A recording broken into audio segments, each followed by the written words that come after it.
Rathore cassette के माध्यम से हमारी वाणी द्वारा कृष्ण अवतार की कथा का श्रवण कीजिए।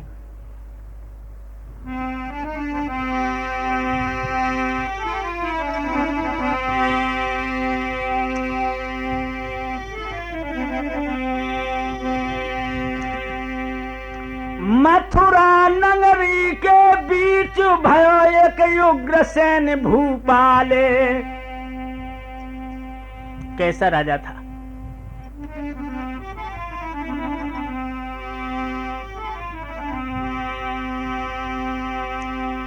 उग्रसेन भूपाले, सुनो सब हाल प्रजा रे राजी। जकिया सकीरति की धूजा रे सूरग में भैया गाली। हाय हाय, बहुत अच्छा राजा।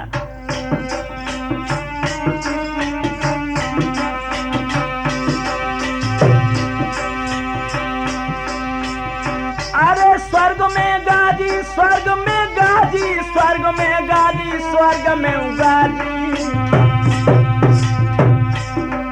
जकिया सकीरति की धूजा रे सूरग में भैया गाली।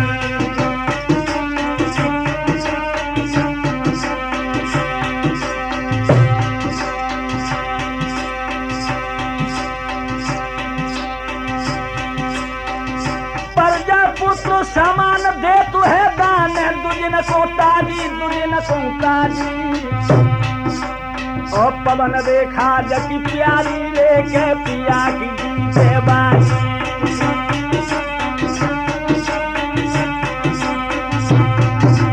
अब पवन देखा जकी रानी रे सैया की जीते बाजी।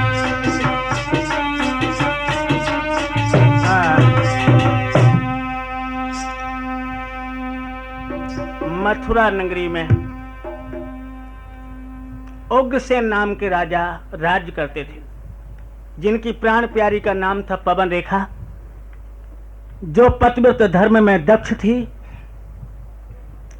सुबह उठकर के दिनचर्या से पहले वो अपने पिया का दर्शन करके उनके चरणों का स्पर्श करती थी, और जो पति की सेवा करती है वो धन्य है। और इन्हीं पतिव्रताओं में उसकी गिनती आती है। लेकिन एक बात और बता दे लोगों, क्या?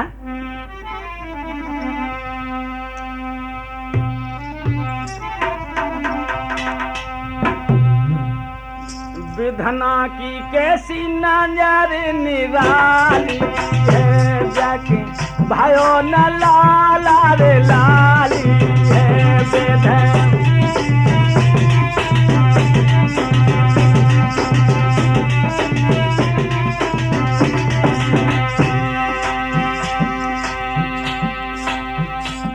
रानी की गोदराई खाली है, धारु प्रभु की गति जाली है।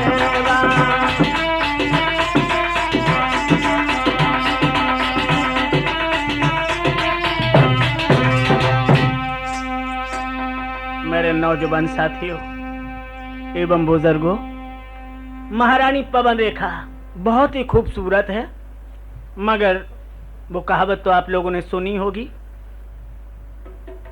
अति गुणी सो निर्धनी, अति सुंदर सो बांझ। ज्यादा विद्वान के पास दौलत का संग्रह नहीं होता, और ज्यादा खूबसूरत स्त्री बांझ होती है। राजा उग्रसेन उसकी सेवा पर मुग्ध थे, कभी उन्होंने शिकायत नहीं की थी कि तुम बांझ हो। मगर एक दिन महारानी ने अपने पिया के पैर पकड़े और आंखों में आंसू भर के बोली, साजन। हाँ? तुम रो रही हो?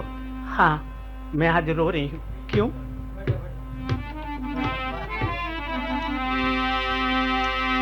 इतने दिन तक न संतान हुई, दुनिया सब हंसी उड़ाती है। महाराज निबल कहलाते हैं या दुखिया बांझ कहाती है।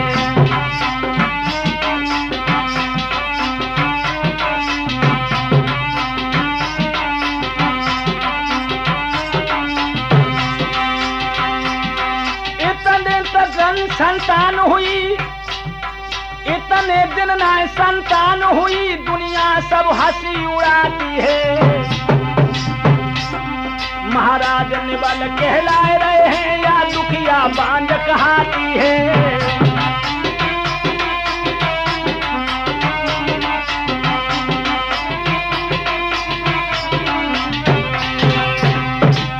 मेरे समान कुल कलंकिनी कौन होगी? राजा उग्रसेन से पवन रेखा बोली, इतना वक्त हो गया मेरे कोई संतान पैदा नहीं हुई। कोई तो कह रहा है कि महाराज निबल हैं, कोई कह रहा है कि ये औरत ही बांझ है। राजा उग्रसेन अपनी प्राण प्यारी की ठोड़ी को पकड़ के बोले, इसीलिए रो रही हो तुम? हाँ, इसीलिए रो रही हूं मैं। तुम तो बिल्कुल नादान हो। जिनकी कृपा से कमल जैसे पुष्प में ब्रह्मा जी का अवतार हो जाए, जिनकी माया से हिरणी गर्भाधान हो जाए, जिनकी माया से कौरव पांडव जैसी संतान पैदा हो, उनकी कृपा के सामने हमारी आपकी कुछ नहीं चल सकती। आंखन में आंसू भर के बोली है, महाराज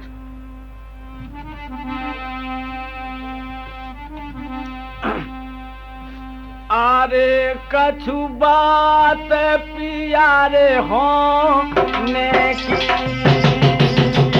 हाय, जाने क्या बात है, मेरा दिल धड़क रहा है। एक अज्ञात भय मुझे दबोच रहा है। आंगन में मेरा मन नहीं लग रहा। और क्या बोली?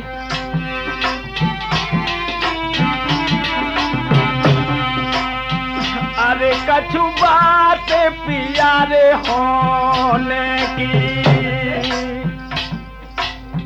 और हिला की भरी गई है रोने की।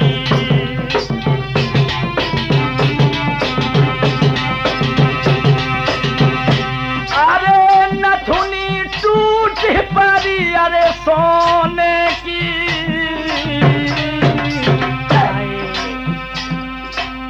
और जो बानी हाथी रे गोने की।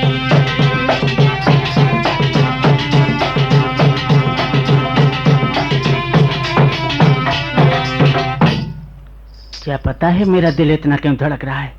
नथुनी भी टूट गई, और ऐसा ही नहीं, सुनो पिया। क्या? मेरी बिंदिया सैया रपट भाल पे टूटी।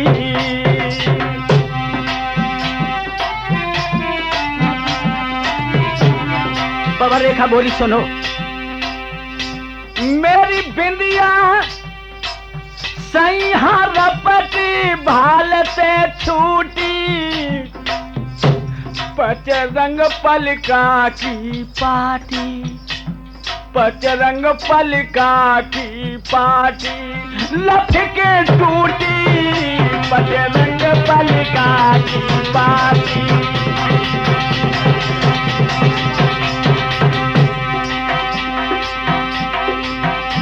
मेरे पिया गले पे गिरो है नौल खार। कछु अनहोनी हुई जय, मालूम पड़ रहा कुछ अनहोनी होने वाली है। कछु अनहोनी अरे होय, अकल ने कपट लइयो आधार। कछु अनहोनी सी होय। मेरो जियरा धक धक हुई रहो है, मेरो जियरा धक धक हुई रहो है। मोय घर अंगना ने सुहाई। मेरो जियरा धक धक हुई रहो है।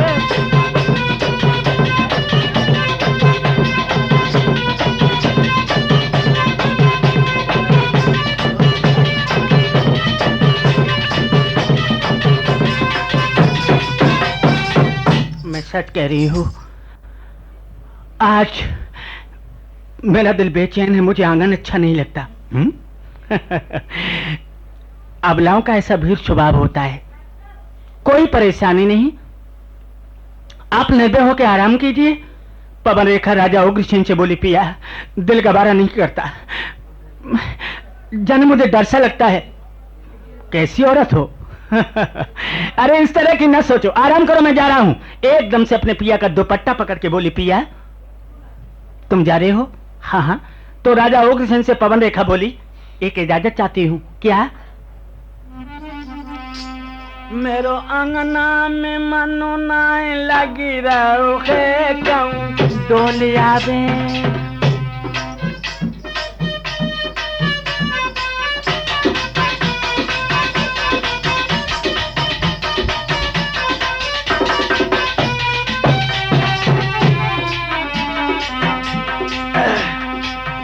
मेरो अंगना में मनो नाय लगी रहो है कहूँ डोलिया भी। मेरो आंगन में मनो नाय लगी रहो है कहूँ डोलिया भी। मेरो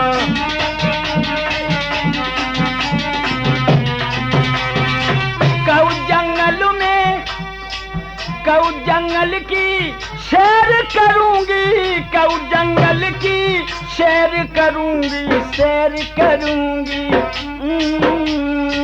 शेर करूंगी, आओ शेर करूंगी।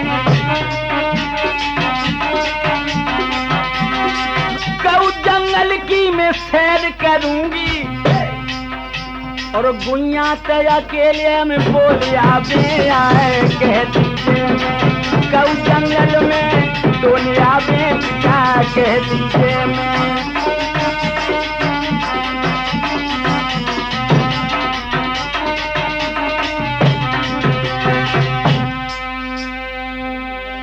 बुरा तो नहीं लगा?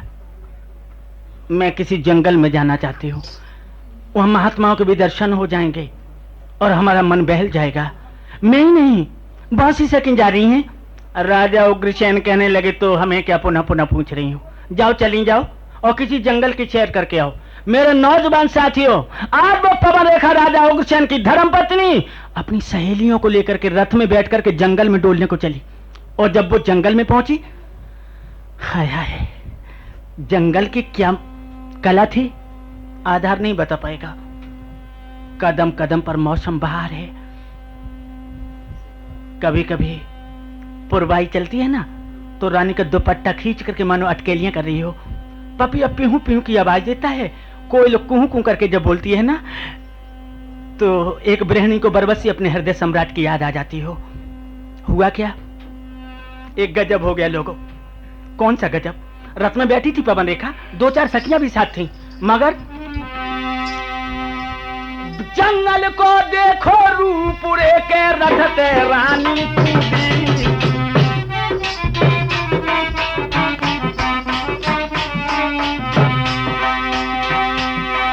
जंगल को देखो निखार रे रथ ते तो पवन जब कूदी।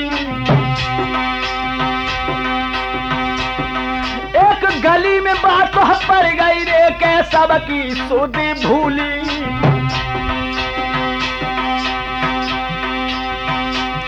महाराज जब धीरे आगे को बढ़ गई है और सखियां गई है छूट कर रानी किधर निकल गई है। पंचो होनहार बलवान बुद्ध में चक्कर भारी है। यारो होनी है बलवान बुद्ध में चक्कर भारी है। यारो होनहार बलवान बुद्ध में चक्कर भारी है।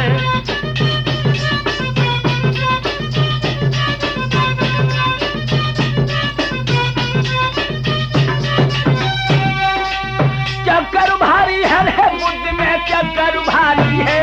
भैया होनहार बलवान बुद्ध में। क्या हुआ लोगों?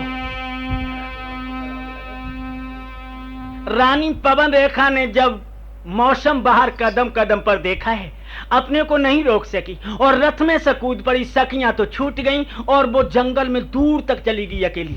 और क्या देखा वहां? अरे चीते और भालू न्यारे। अरे चीते और भालू न्यारे हैं, चीते और भालू न्यारे। कढ़ी रहे प्राण तो डर के मारे।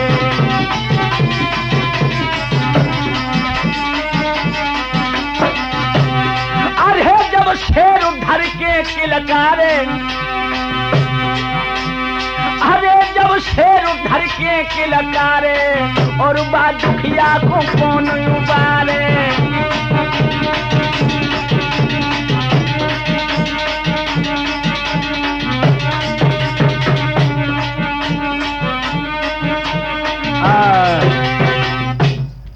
शेर भालू चीते जिस समय किलकारी मार के दहाड़ते हैं तो रानी पवन रेखा का हिम्मत का संतुलन डगमगा गया। सोचने लगी, अब आंखें बंद कर ली, मुझे बचाओ मेरी बहना दौड़ के आओ, मुझे बचाओ। लेकिन वहां कोई नहीं था क्योंकि सखियों का फैसला लंबा हो चुका था। तब तक क्या हुआ लोगों, हाय हाय, वो पतिव्रता राजा उग्रसेन की प्राण प्यारी, उसके साथ एक घटना घट गई। क्या? दुर्मिलक नाम को राक्षस रे के घूमत वहां पर आयो। एक राक्षस था जिसका नाम था दुर्मिलक। उसने क्या किया? रानी को यौवन देखो है, रानी को यौवन देखो है, मुंह में तो पानी भर आयो।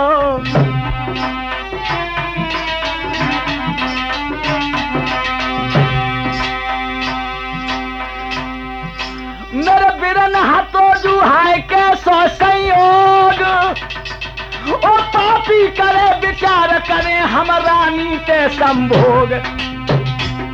ओरे ओ पागल आधार के कहा विधना की कला भई, ओरे अब पागल आधार ही अनुविधना की कला भई। ओरे सुन पागल आधार ही अनुविधना की कला भई।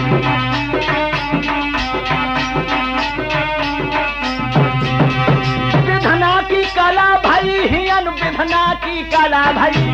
ओरे सुन पागल आधार के कैसी।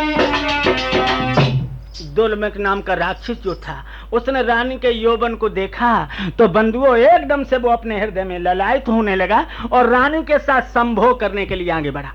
हुआ क्या? रानी आंखें बंद करके चीख रही थी, मुझे बचाओ, मुझे बचाओ, मुझे शेर खाया जा रहा है, भालू खाया जा रहा है। लेकिन तब तक राक्षस ने क्या किया? एकदम से राजा उग्रसेन का रूप बना लिया। मैया को ना पता लगी कि क्या घटने वाला है। उग्रसेन का रूप बना करके और क्या बोला?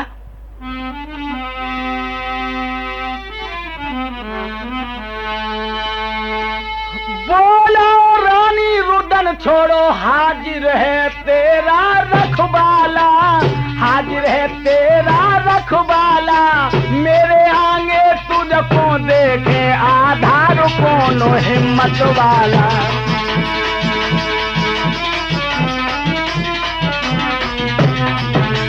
मेरे आगे तुझको देखे आधार कौन हिम्मत वाला।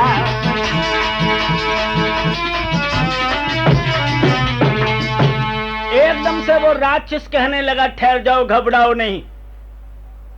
दुर्मिलक नाम का राक्षस उग्रसेन का रूप बना करके बोला कि तेरी रक्षा करने वाला हाजिर है और मेरे आगे तुझे कोई देख नहीं सकता। और क्या बोला पापी? मैया ने अब भी नहीं जान पाई कि मेरा पिया नहीं है, राक्षस है, क्योंकि उसने माया से राजा उग्रसेन का रूप बना लिया। और क्या बोला? आए बहार का सुख लूटूं, जो बन भी बन को दिखलाए, यो बन भी बन को दिखलाए। जो बन के खिले हुए गुल हैं, जो बन से इनको शर्माए।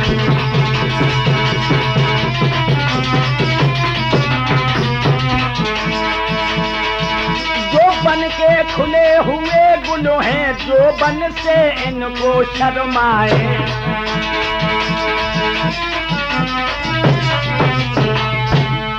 हम चंपा नरगिस कमलों से वाजिबद करके आए हैं कि मेरी प्राण प्यारी के बराबर तुम नहीं हो, इसलिए जल्दी इधर आ जाओ। और वो राक्षस बोला पवन रेखा से, क्या?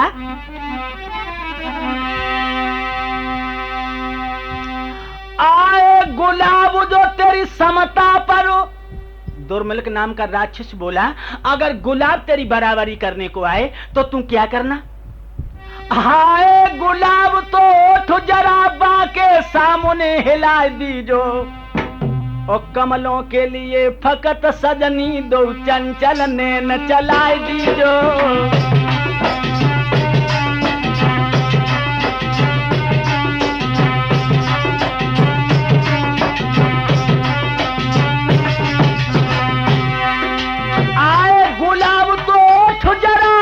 उनके सामने हिलाए दीजो, पलकों के कमलों के लिए फकत सजनी दो चंचल नैन चलाए दीजो।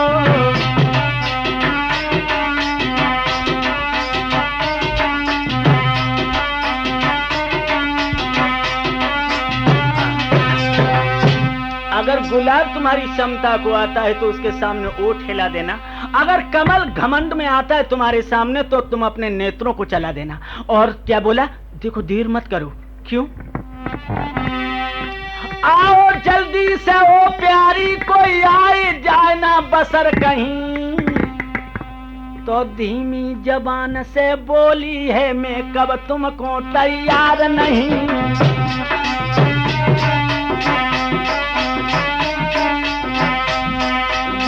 जबान से बोली है, मैं कब प्रभु को तैयार नहीं।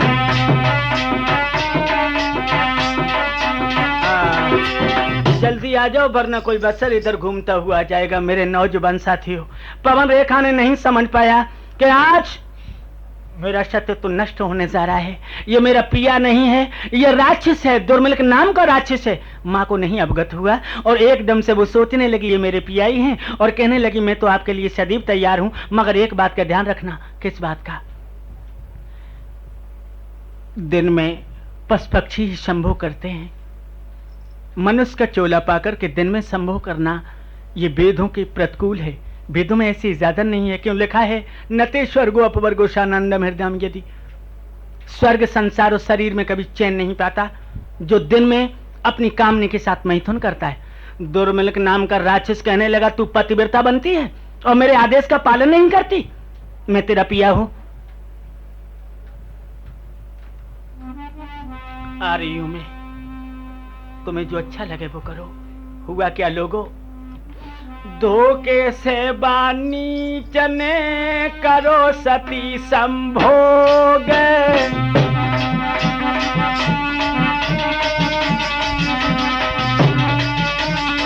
धोखे से बानी चने करो सती संभोग। प्रगट है गो अंत में बा पापी को संयोग।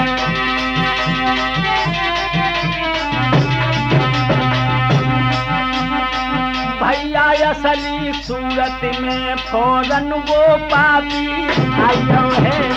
यारो असली सूरत में फौरन वो पापी आयो है। पापी आयो है, हाय वो दोगला आयो है। यारो असली सूरत में के फौरन पापी आयो है।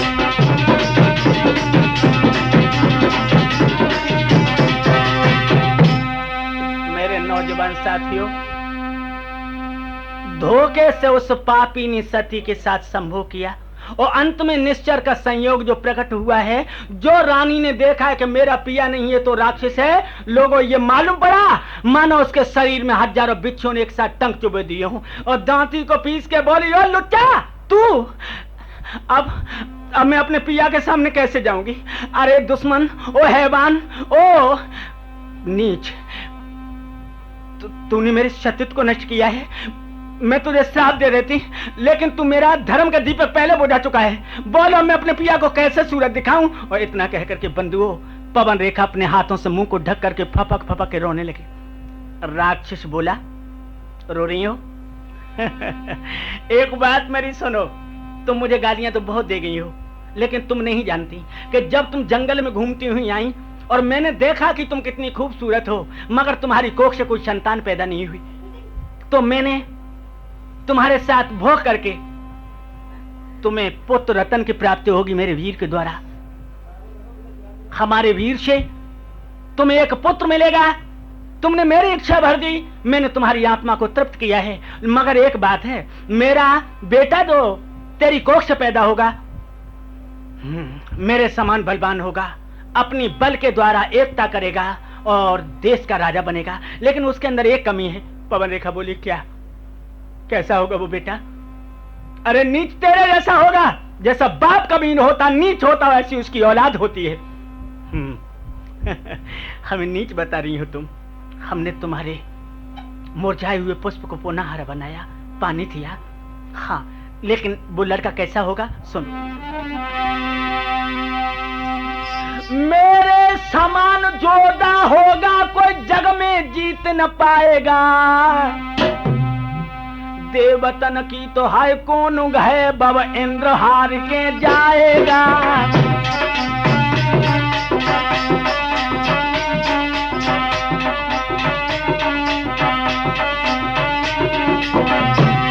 साधु ब्राह्मण और गैयन को वो बेशक बहुत सताएगा, आधार याद कर ले वो तो हर के हाथन से जाएगा। आधार वाले परमात्मा के हाथन से मारा जाएगा,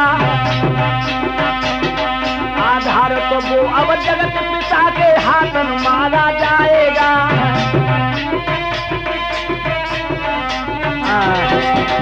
याद रहे, ब्राह्मण गाय और साधुओं को मेरा बेटा बहुत सताएगा, और इंद्र भी उसके सामने नहीं रुक सकता है, मगर एक बात है, वो परमात्मा के हाथों से गति को पाएगा, वो भगवान के हाथों से मारा जाएगा। इतना कह के दुर्मलिक नाम का राक्षस चला गया, और तौलों बेई सखियां आई गईं जो रथ में बैठी बैठी छूट गई थी।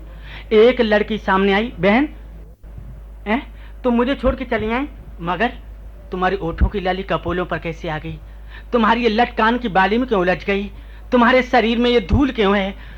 कान लगी, कछ मत पूछो बहना, तुम तो चली गई। हाँ तो लो आगे दो, हट्टो कट्टो बंदर चलो आओ। हाय बाने कहा करो गुइया, जाए तो मत पूछो, वो पेट फटो जा तो है। अरे बताओ ना। एक हट्टा कट्टा सा बंदरो थप्पड़ मेरे गाल में झाड़ गया, सारो सिंगार बिगाड़ दो बरिया चूंदर को फाड़ गया।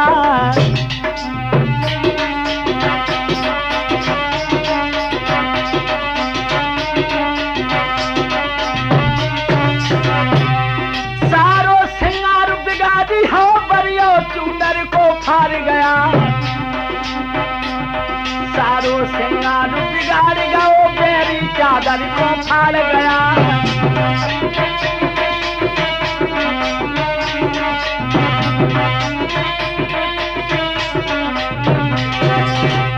मत पूछो बहना, मैं सो गई और एक बंदर चला आया, वो मेरे गाल में थप्पड़ मार के सारे सिंगार को बिगाड़ के मेरी चुनरिया को फाड़ के चला गया। बहुत जल्दी चलो, मेरा दिल बहुत ही बेचैन हो रहा है। मेरे नौजवान साथियों, आज राजा उग्रसेन की पत्नी पवन रेखा अपनी सहेलियों के साथ महलों में आ गई, और हुआ क्या, 9 मास जब बीते हैं तो उसी पवन रेखा की कोख से जो पैदा हुआ है उसका नाम था कंस।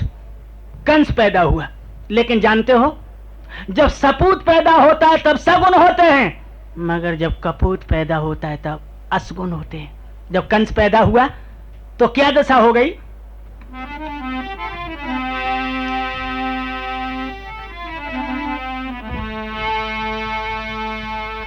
बच्चे के पैदा होते ही आंधी तूफान मचाने लगी, आंधी तूफान मचाने लगी।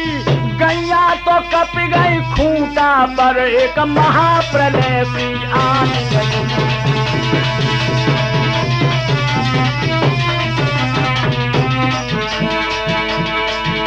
दिन में जब तारे टूटे हैं एक महाप्रलय सी आने लगी।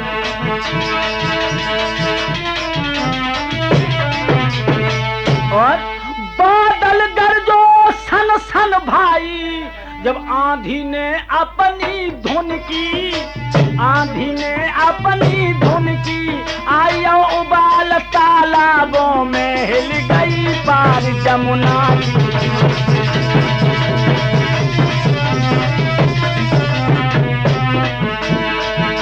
आई गो उबाल तालाबों में हिल गई पार जमुना की।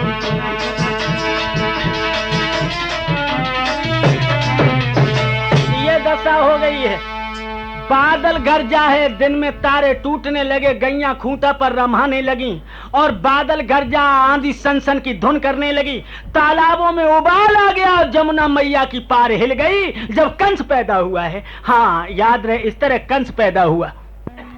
जब इस तरह से कंस पैदा हुआ, लेकिन जिस समय कंस की उम्र 8 बरस की हुई, 8 साल का जब कंस हुआ, गांव के बालकों को खेल के बहाने बाहर ले जाता है। किसी से कहता, भैया आज तेरे घर में क्या बना? उसने कहा, खीर। कंस कहने लगा, मैं विश्वास नहीं करूंगा, अपनी जीभ मेरी जीभ से मिला, अगर मीठी होगी तो हम समझेंगे तू खीर खा के आया है। भोले भाले बालक ने अपनी जीभ को बाहर निकाला, कंस ने दांतों से उसकी जीभ को काट लिया, किसी का सर फोड़ दिया, किसी को जमीन में दबा दिया। कंस इस तरह के उत्पात करने लगा, अब तो जनता में तूफान सा खड़ा होने लगा। और जिस समय कंस हुआ है 18 बरस का, और भैया अब तो कंस बहुत जुल्म ढाने लगा।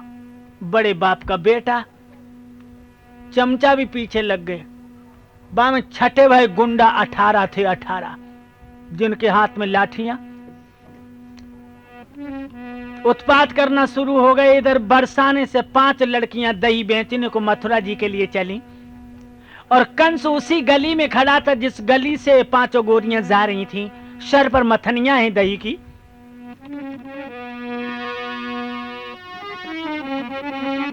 जो कंस ने देखा उन 5 लड़कियों को, तो कंस बोला, हाथ उठाकर कही कंस ने, आप कहां से आई? हाथ उठा करके कही कंस ने, आप कहां से आई? और मथुरा नगरी में तो तुम सौकात कौन सी लाई?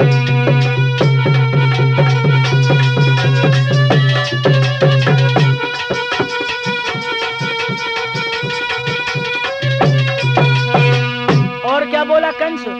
हो जाओ खड़ी अरी गोरी, कछु बात तुम्हें बतलाऊं। हो जाओ खड़ी अरी गोरी, कछु बात तुम्हें बतलाऊं। और राजनीति क्या कहती है, मैं जाको भेद बताऊं। राजनीति क्या कहती है, मैं जाको भेद बताऊं।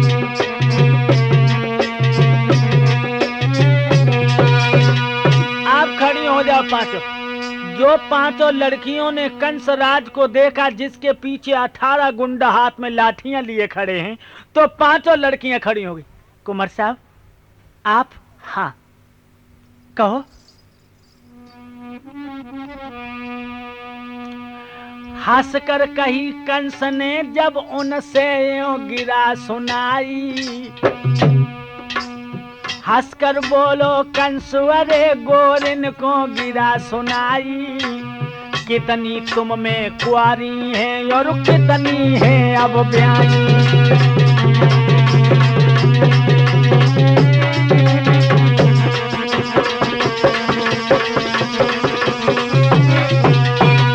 तुम 5 में से कितनी की शादी हो गई है, कितनी कुआरी हो?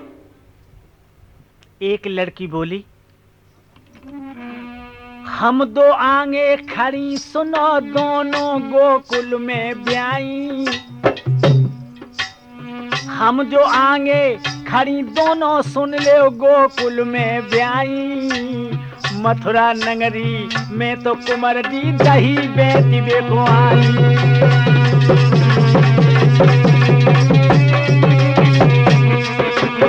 मथुरा नगरी में सुनो कुंवर जी दही बेच बेको आई। मथुरा नगरी में सुनो लला में दही बेच बेको। हम 2 की शादी हो गई, मैं गोकुल में भी आई हूँ और मथुरा नगरिया में दही बेचने को आई हूँ। कंसराज कहने लगा, तुम दोनों गोकुल में भी आई हो? हाँ। मथुरा के क्या सब मर गए थे तो तुम्हें गोकुल में पिया मिला? मथनिया नीचे रखो। मेरे नौजवान साथियों, दोनों लड़कियों ने शक पका के मथनिया नीचे रखती। अब उन 3 की तरफ कंस बड़ा कहने लगा, तुम? एक तो लड़की रोई की बोली, मोको मत धमकाइयो। देख तो गोरी रोइक बोली मोको मत धमकइयो कुंवर साहब का चाहतो तुम मोह साफ साफ बतलइयो।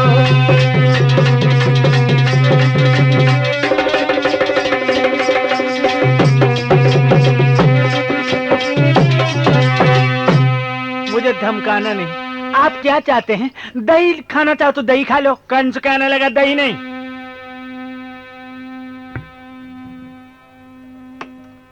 हंसकर बोलो कंस, हंसकर बोलो कंस के और जन बोली मधुरी बानी तीनों की ना शादी भैया चढ़ रही खूब जवानी।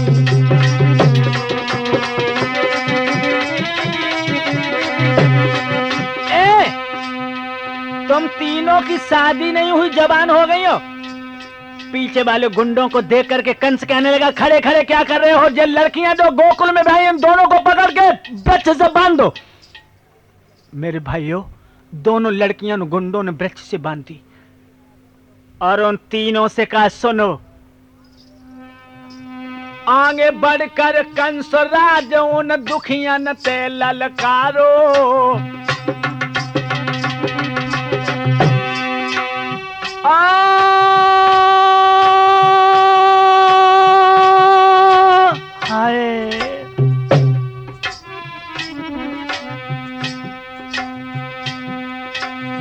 आगे बढ़ के कंस राजोन दुखियन से ललकारो मेरो मुंह तक रही जे अब कपड़ा जल दो तारो।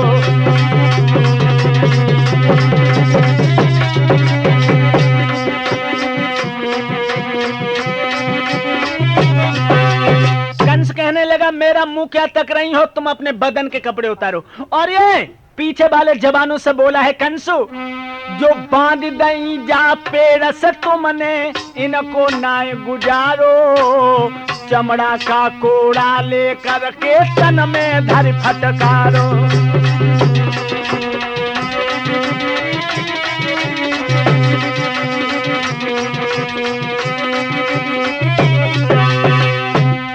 चमड़ा का कोड़ा लेकर के दोनों जो वृक्ष से बंधी हैं इनको मार मार के बेहोश कर दो और तुम तीनों क्या करो कपड़े उतार के छाती के बल धरती पर चलो। हाय हाय बेपर्दा करके चलवाना छाती के बल है पृथ्वी पर वो याद दृश्य जब आता है आधार के आते आंसू भर।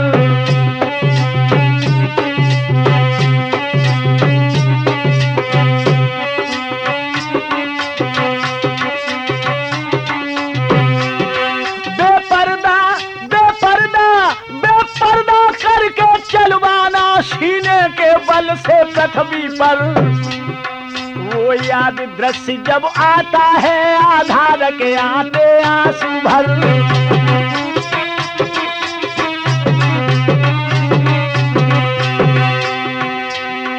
दुखियों पे जुल्म अब ढाई रहो है नौकर साई का दौड़ा है और नई नई गोरे न को अब दुश्मन ने घर में जोड़ा है।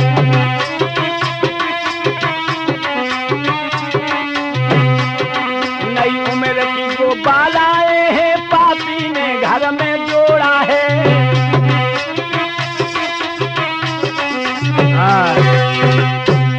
कपड़े उतरा करके सीने के बलों ने धरती पर चलाया।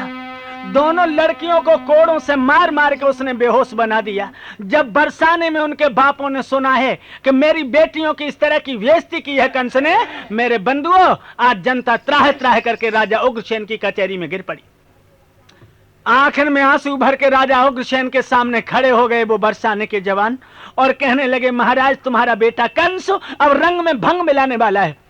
देखो मेरी बेटियों की क्या दशा की है, देखो इन्हें नंगा करके धरती पर चलवाया, इनको वृक्ष से बांध करके बुरी तरह से मारा। राजा उग्रसेन की आंखों में लोहू के कतरे आ गए। फौरन हुक्म दिया कि कंस को हमारी अदालत में पेश करो। कंस चलो जो सूचना मिली है कि मेरे पिताजी ने बुलायो और कंस के पिछेला 18 गुंडा लाए लाए लठियां चंदे आकर के बीच कचहरी में जब कंसराज बैठ गया, 18 गुंडा भी बैठ गए। उसी वक्त राजा उग्रसेन कहने लगे, कंसराज तुम्हारी बहुत लंबी शिकायत हो रही है, तुम मेरे बेटा हो और तुम जानते हो राजा और प्रजा का शेर और बन जैसा रिश्ता है। अगर शेर बन को उजाड़ देगा तो उसका शरीर कहां छुपेगा? अगर इस तरह तुमने अत्याचार किए तो प्रजा में तूफान खड़ा हो जाएगा और ये राज्य चौपट हो जाएगा। तुम ही बोलो कंसराज, तुम्हारी बहन के साथ कोई इस तरह का दुराग्रह दिखाए तो क्या तुम उसे सहन कर सकते हो? कंस कहने लगा, पिताजी तुम बूढ़े हो गए ना, और बूढ़े होने से तुम्हारी बुद्धि खराब हो गई है। क्या मतलब? सुनो, जो कोई किसी की ना माने तो हाल मान जाए डंडे से, जो कोई किसी की ना माने तो हाल मान जाए डंडे से, दुई अंगुल की लकड़ी पकड़ा पाम जमावे डंडे से, राजकुमार चतुर घोड़ी को चाल चलावे डंडे से, कंसराज प्रजा को जब है होश मिलावे डंडे से।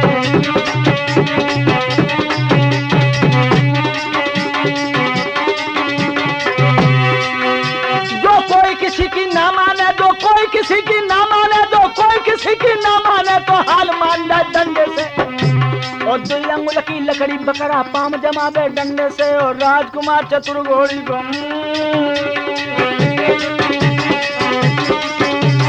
राजकुमार चतुर घोड़ी को चाल चलावे डंडे से, प्रजा के सब होश भुलावे कंस सतावे डंडे से।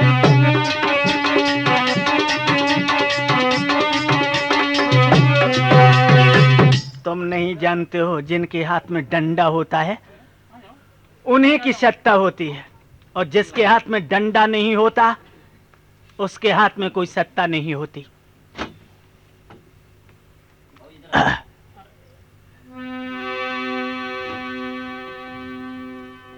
तुम ऐसा ही करोगे?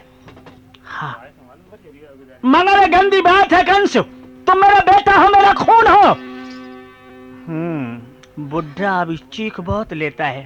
ए प्रजा के लोगों, आप लोग सभी शांत हो जाओ। तुम जानते हो हमारा बाप उग्रसेन बूढ़ा है और शायद ये बुढ़ा राज के योग नहीं है। बोलो, कंसराज और मथुरा का सम्राट बने, हाथ उठाओ। मेरे बंधुओं, और तो किसी ने हाथ नहीं उठाया। जो छठे भाई गुंडा बैठे से दोनों हाथ उठा के बोले, कंसराज जिंदाबाद। कंस आगे बढ़ा और उसने अपने बाप उग्रसेन को पकड़ के हाथों में हथकड़ियां, पैरों में बेड़ियां डाल दी और जेल में फेंक दिया। कंस मथुरा का सम्राट बन गया। समझ लो, उसे तो करेला करूँ तो नीम पे और पौड़ेगा। आप जानते हो, जब कंस राजा बना,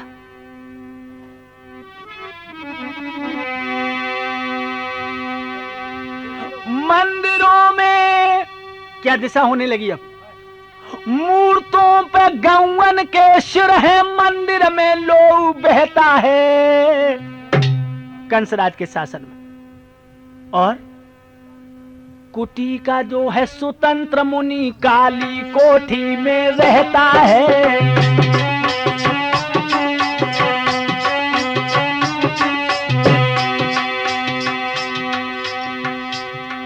कुड़कियां धड़ाधड़ होने लगी। जो कंस राजा बना, कुड़कियां धड़ाधड़ होने लगी, कानून नए नए बनने लगे, और गुंडा और लफंगा थे रबड़ी ते भोजन छनन लगे।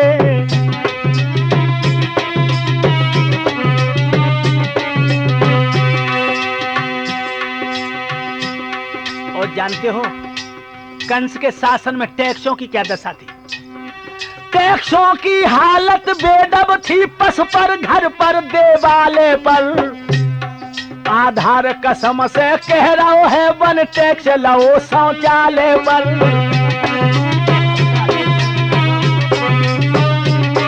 आधार कसम से कह रहा है, वन टैक्स लो तो शौचालय पर।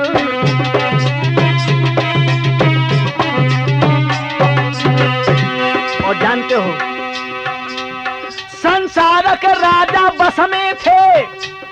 संसारक राजा बेटा रे। राठौर कांपिए कैसेट पे कहूँ न टूटे अंगारे।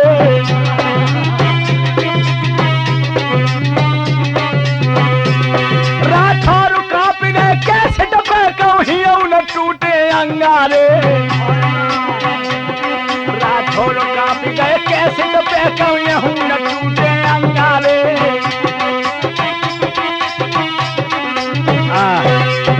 ये दशा कर दी। टैक्सों की हालत बली बेडब है, पस पर, घर पर, देवालय पर। और मैं शपथ से कहता हूं लोगों कि कंसराज ने शौचालय पर भी टैक्स लिया। सारे विश्व के राजा अधीन हो गए, तिहाई देने लगे और देवता स्वर्ग में कांपने लगे। अरे कंस, जानते हो जो भोली भाली आत्माएं थी बेवजह से सताने जाने लगी हैं, और बड़े बड़े महात्मा जो है उनको पकड़ पकड़ के कंसराज जेल में भरने लगा।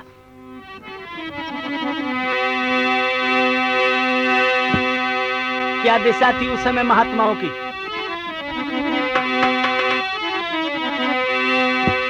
फूटो गरुआ समोए धर दो जाम है ना बिल्कुल पानी है।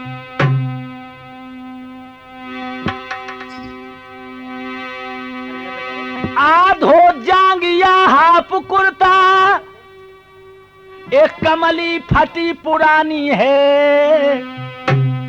नंबर वाली टोपी सिर पे साधुन की जहे निशानी है।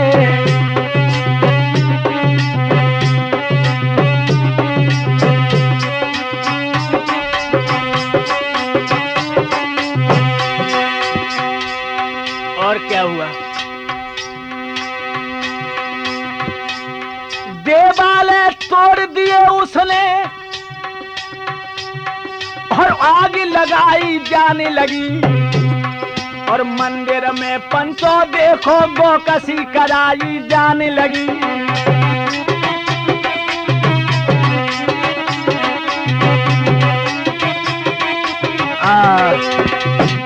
ये दशा कर दी, हुक्म दे दिया कंसराज ने, कोई भी हवन नहीं करेगा। जितना घी तुम लोग हवन में डालते हो उसको खा करके हड्डी मजबूत बनाओ। और यह भी याद रहे, कोई कीर्तन नहीं करेगा, कहीं पर प्रभु का नाम नहीं लिया जाएगा। उसने ये पाबंदी कर दी है। लेकिन बंधुओं, जब एक कंसराज के अत्याचार से पृथ्वी कांप गई है, और ऐसा ही नहीं, शेष नांग अपलाए गए और पृथ्वी ने हिम्मत हारी है। हमऊ जात रसातल को पाप होता भारी है। और ये पृथ्वी जो है व्याकुल है। इधर कंसराज क्या कर रहा है?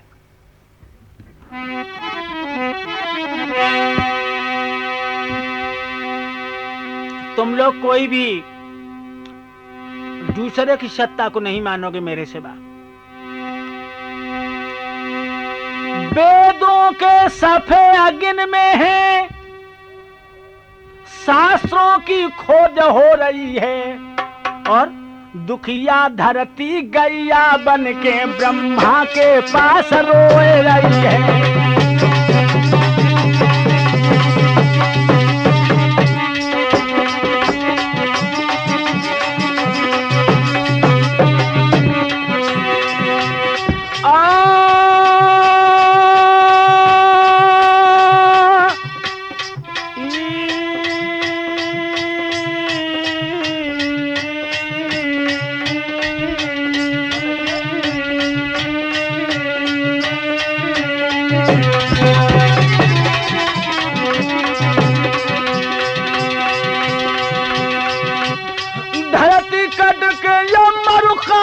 नदिया सूख गई रे हर साय। अरे दिग्गज कांप गए मेरे यारों के नीचे से सुगाओ दहलाए।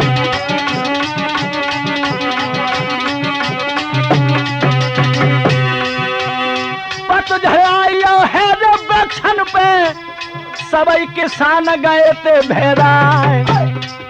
अरे दानो जमत न धरती में के बीज तो लौट न घर को आए।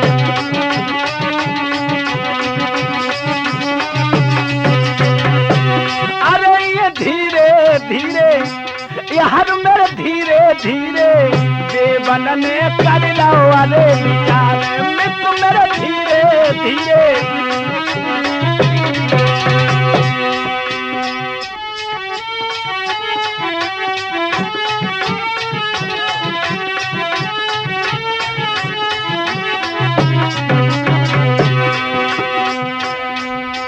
होनी की बदरिया छाए रही है धीरे धीरे धरती पे मुसीबत आए गई है धीरे धीरे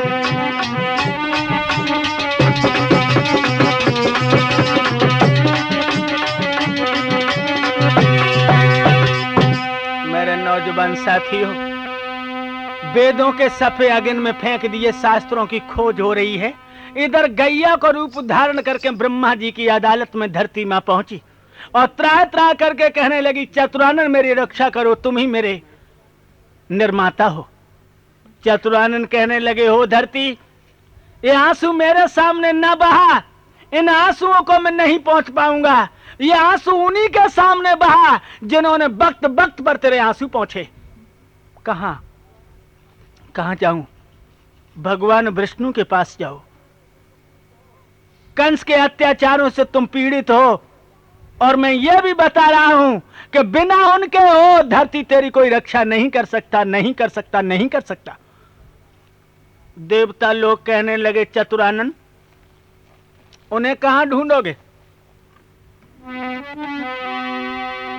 यहीं से आवाज लगाओ और उन्हें बुलाओ। तो मेरे भगवत प्रेमियों, सभी देवता मिलकर के आज भगवान का नाम ले लेके चीखने लगे। भगवान अपने भक्तों के दिल को, दर्द को बर्दाश्त नहीं करते। वो दिल के दर्द को पहचान के क्या हुआ, ऊपर से आवाज रे के धीरे धीरे आई।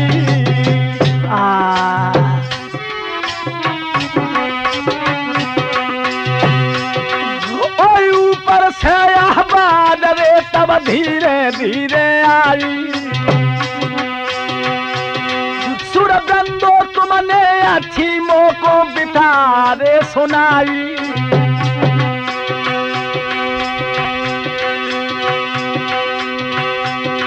महाराज फूल मुरझानो खिलिया है और तेरी सुन के बिठा कलेजो मेरो हिलिया है। भैया ऊपर से आवाज के तब उन हरने दे रही है। यारो ऊपर से आवाज तब उन हरने दे रही है। भैया ऊपर से आवाज तब उन हरने दे रही है। हरने दे रही है, मुरली मोहन ने दे रही है। यारो ऊपर से आवाज के भैया आवाज आई। देवताओं, सुर वृंदो, अब अपने दर्द को मत सुनाओ, मेरे कानों के पर्दे फट रहे हैं।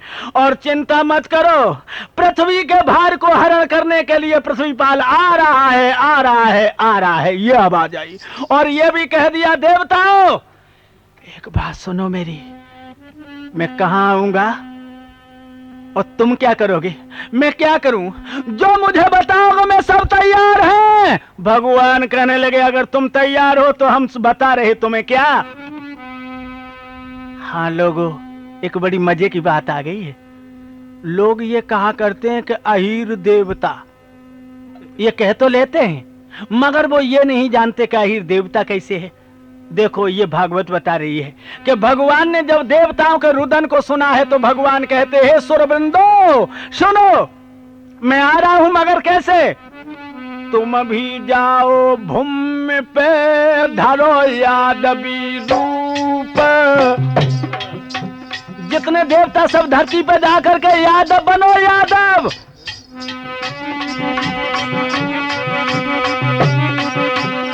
तुम भी जाओ धरन पे, धरो यादवी रूप। मैं यादव कुल में आऊंगा, बन के यादव भूप।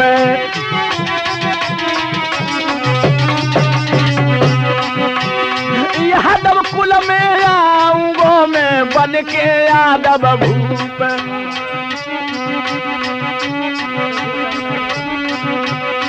भैया जाई से तो अहीर देवता कह के तेरो है। भैया जाई से तो अहीर देवता करके तेरो है।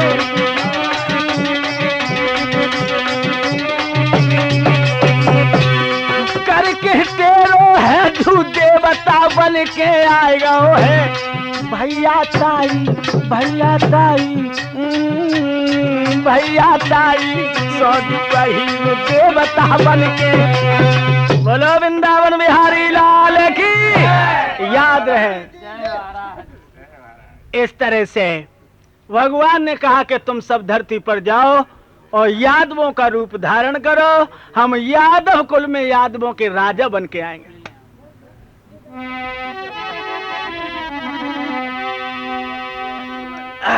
क्या हुआ लोगों, जितने देवता थे सब धरती पर आए हैं और यादव बन के प्रकट हुए। इधर क्या हुआ, राजा उग्रसेन के एक भाई थे जिनका नाम क्या था, देवक। उनकी बिटिया का नाम क्या है, देवकी।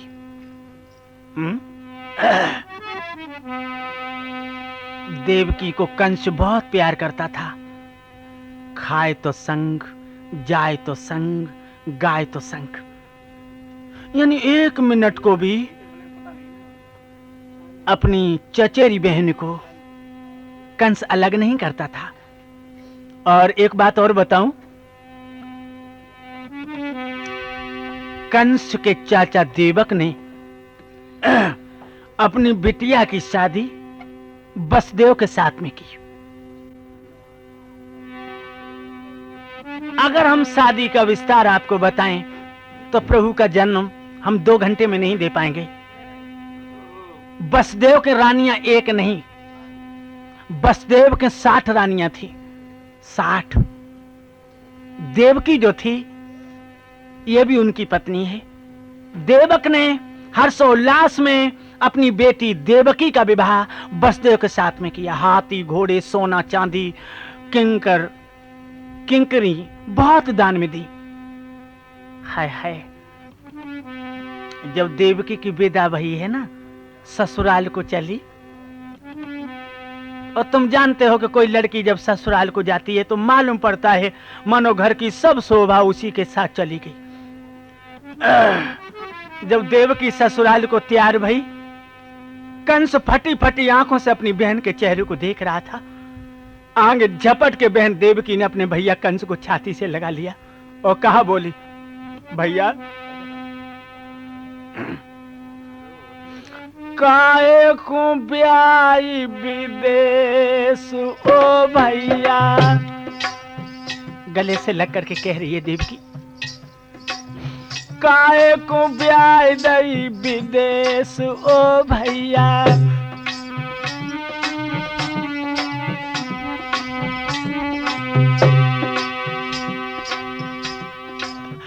बालापन से तूने संग मोए खिलाओ, आज झुलिया में कंधा लगाओ। मेरे दिल को बड़ो कलेश ओ भैया। काहे को ब्याई विदेश ओ भैया। काहे को पठाए दई विदेश ओ भैया। बोलो, बोलते क्यों नहीं हो, बोलो भैया। कंस कहने लगा, बहन तेरी जुदाई मुझे कितना तड़फा मैं बता नहीं सकता, मगर मुझे दुख है। मेरे घर में तुम सबसे पहले खाया करती थी, मगर तुम अब सबके पीछे खाया करोगी। बहन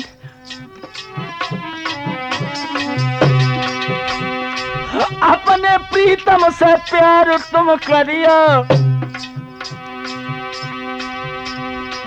सासु ननद को सेवा ते भरियो। आधार को यही उपदेश ओ भैया। काय को ब्याह दई विदेश ओ भैया। काय को ब्याई विदेश ओ भैया, काय को ब्याई गई विदेश ओ भैया।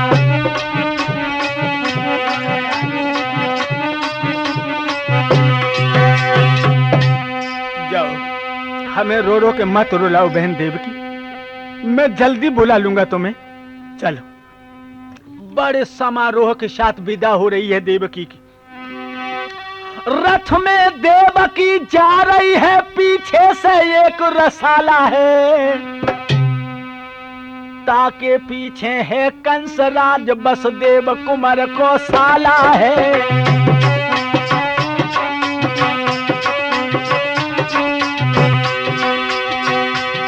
रथ में देवकी जा रही है, पीछे से एक रसाला है, और ताके पीछे कंस भूप वसुदेव कुमार का साला है।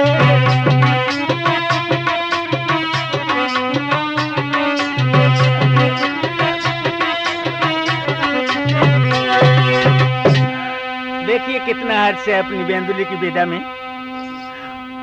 मगर लोगों शायद प्रभु को वो मंजूर नहीं था जिसके ख्वाब देव की संजो रही थी।